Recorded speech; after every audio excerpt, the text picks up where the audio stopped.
Sige. Ang tanong ko sa iyo, kapatid, sinabi nyo kanina, yung batong tinasasaligan ay born again o yung Church of God born again Christian. Tinatanggap nyo po ba yun? Oo, hindi, categorical. Hindi po masasagot ng categorical yan kasi mali yung tanong mo, kaibigan.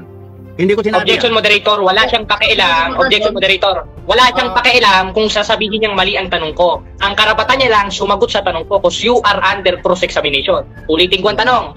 Ngayon, tinatanggap nyo ba dahil sinabi nyo kanina? Dahil sinatanong ko lang kung ano yung sinasabi nyo. Kaya pag sinabi nyo mali yung tanong ko, kayo yung unang-unang nagkakamali dahil tinatanong ko lang kung ano yung sinasabi nyo. Ito, tanong.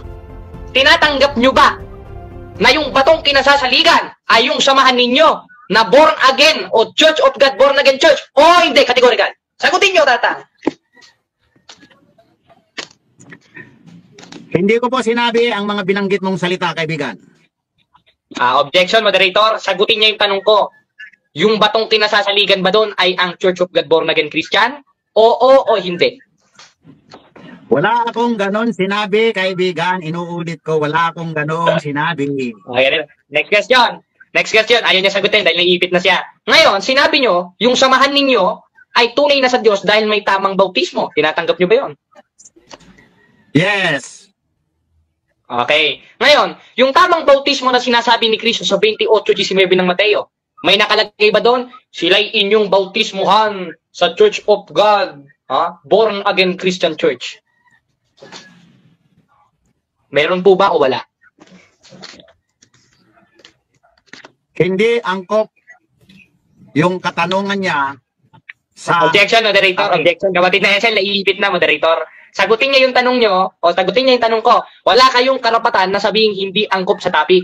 Dahil kung sasabihin yung hindi angkop sa topic, kayo yung unang-unang hindi angkop sa topic. Dahil lumabas mismo sa bunganga ninyo na kayo yung may tamang bautismo, kaya ang Church of God, sabi nyo, hindi ko sabi nyo, lumabas sa bibig ninyo na yung Church of God born again Christian ay totoong sa Diyos dahil meron kayong tamang bautismo. Tanong ko sa inyo, doon ba sa sinabi ni Cristo sa 28:19 ng Mateo, may sinabi ba siya na sila'y inyong bautismuhan sa Church of God born again Christian Church? Meron ho ba o wala? Gusto mo ba nga yan na ang pagdebatehan natin ngayon na? Objection, moderator. Sagutin mo yung tanong ko, Tatang. Huwag ka maipit. Huwag ka maipit, Tatang. Maluwag yata yung danyo. Huwag kayo maipit. Napakaliwanag ng tanong ko. May sinabi ba si Cristo dahil lumabas mismo sa bunganga ninyo na kayo tunay na reliyon dahil meron kayong tamang formula ng bautismo? Ang tanong ko sa inyo, maliwanag. Sagutin ninyo. May sinabi ba si Cristo sa 28:19 ng Mateo na bautismuhan ninyo sila sa born again Christian Church of God na kinahani ba ninyo? Meron hubang sinabi si Cristo o wala? Ito sagot ko, sasagutin ko na mga kaibigan na wala nga nakalagay doon. Ang yung question niya ay irrelevant. Huwag kang bastos kaibigan. Irrelevant. Walang Salamat. Walang hindi masasagi yung pagdepensa mo na si Kristo ay nagtayo ng iglesia ninyo, kaibigan. Malayo. Paano Okay na. Kaya nga iniiwasan ko dahil kamo kung sasagutin ko yung irrelevant naman doon sa topic natin. Sige. Objection, moderator. Ngayon, tinatanggap nyo ba na sinabi nyo na dapat magbautismo sa inyong iglesia dahil kayong may tamang formula ng bautismo? Oo, hindi. Correct. Ayun. Next na katanong. Therefore, kinakain nyo na yung sinasabi nyo na irrelevant yung tanong ko. Dahil ang tinatanong ko, yung sinabi nyo na dapat magpabautismo sa inyo. Hindi. Alam mo tanungan. Alam mo, tuwan-tuwa ka, kaibigan. Tuwan-tuwa ka dahil sa pagkaalam mo, napakagaling mo. Di ba? Sige, tuwan-tuwa ka. Magtawa ka lang. Yeah, moderator. Sige, pagbigyan natin, moderator, Kasi naiipit-ipit na. Hindi ko naman naalugin ito si Tatang Ngayon, sinabi nyo kanina sa 12:49 ng 1, pag sinabi bang akin, at ang nag-utos nun ay Diyos. Ngayon, yung tinayo ng Diyos na iglesia, mayroon pang karugtong yon na born again Christian? Kaibigan, pangalan namin yung gusto niyang pasukin. Hindi pwede. Objection, moderator. Kasama niyo sa binanggit niya yan. Objection, moderator. Natin yan. Okay. Objection, moderator. Hindi sumasagot sa tanong. Objection, moderator. Objection. Sunod na tanong. Sunod na tanong. Moderator. Tapos na. Tapos na yung 5 minutes. So yun yung sagot. Yun na yung sagot ni kapatid na Dajon. Wala na tayong magagawa doon. Ayaw niyo. May rebuttal ba tayo? So 5 minutes ulit kapatid na okay ka pa kapatid na Dajon? Okay lang ako. Okay, sige. 5 minutes kapatid na Jared para tumindig ka pa. Sige. Mga kapatid, mga kababayan, nakikita natin dito si Tatang, hindi na humakasagot sa ating tanong.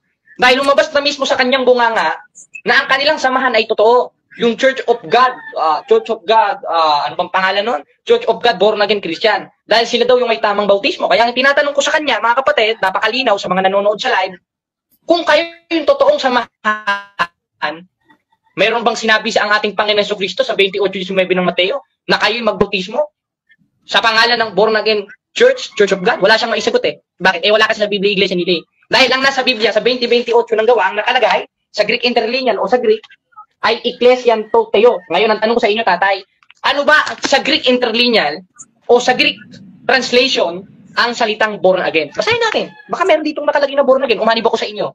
Wala naman eh. Wala naman nakalagay eh. Wala. Ibig sabihin, nagsasalita si Tatang nang wala sa Biblia. Dahil lang nasa Biblia, yung tinayo ng Diyos sa pamamagitan ni Kristo, tatawagin sa pangalan ng Diyos, kaya Iglesia ng Diyos. At doon, merong tamang bautismo doon, na kung paano lumubog sa tubig. Sa panahon ni Noe, ganun rin dapat tayo lulubog sa tubig.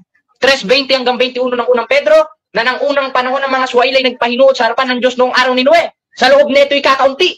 Sa makatuwid ay 8 kaluluwa ang nangaligtas sa pamamagitan ng tubig. Na ayon sa tunay na kahawig ngayon nagligtas sa makatuwid bagay ng bautismo. Therefore, yung kahawig ng bautismo natin ngayon, kung ano yung nangyari dun sa araw ni Noe, nilubog ng tubig. Kailangan naman, noong araw ni Noe, nagwisik-wisik lang yung Diyos. Winisik-wisikan lang yung Sodoma at Gomorrah. Wala sa Biblia yun. Wala sa Biblia yon. Yung tunay na kahawig ng bautismo na tinuturo sa Biblia, kung paano nilubog. O kung paano nalubog yung mga tao nung araw ni Noe. Hindi winisik-wisikan. Para ka naman pare niyan, kapatid na Dajon eh.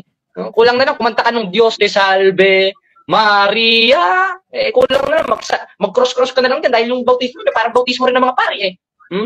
Yung ayon o yung bautismo sa atin sa panahon Kristiyano, kung anong nangyari o yung tunay na kahawig noon, yung pagkakalubog sa panahon ng araw ni Noe. At ikaliligtas yun. At yung tamang bautismo niyo, mayroong jurisdiction na tinuturo yun. Kaya nga yung salitang sa is a proposition o lugar kung saan dapat magbabautismo. Halimbawa, ako'y kakain sa, ako'y manonood sa. Ngayon, nasa 28:19 ng Mateo, bautismohan ninyo sila sa pangalan ng Ama. At yung pangalan ng Ama, mayroon da akong pinili yun na lugar at yun ang kanyang tahanan. 12:5 ng Deuteronomio. At yung tahanan ng Diyos, hindi born again yun. Tatang, hindi born again yun. Ano ka ba talaga? Kibuloy? Parang insensado naman, alisado yung argumento ninyo eh. Wala kayong natutulan doon sa mga sinabi ko eh. Nag-focus lang kayo sa 16-18 ng Mateo dahil ayaw yung tukuyin at ayaw yung tupukin yung mga binasa kong talata dahil hindi nyo matututulan. Ngayon, ano ba yung tahanan ng Diyos na dapat tayong magbautismo? Oras po, kaibigan. Lumalagpas oras, tumatagal. Sabi dun sa 3:15 ng unang Timoteo, yun ang bahay ng Diyos na siyang iglesia ng Diyos na buhay. Walang nakalagay doon, bahay ng Diyos na siyang iglesia ng Diyos, born again Christian, gaya ng kinahaniban nyo. Therefore, mali ang bautismo ninyo ayon sa Biblia. Kaya ang dami mo ng kalaban, Tatang. Si Kristo, si Apostol Pablo, si Apostol Juan, sila Noe. Ang dami na. Paano kayo magiging sa Diyos niyan? Lahat ng apostol ay kalaban ninyo. Siguro kung nandito si Apostol Pedro, baka tinaga kayo sa tenga, tatay. I-wave na natin. Okay na? Para cross-examination. Okay.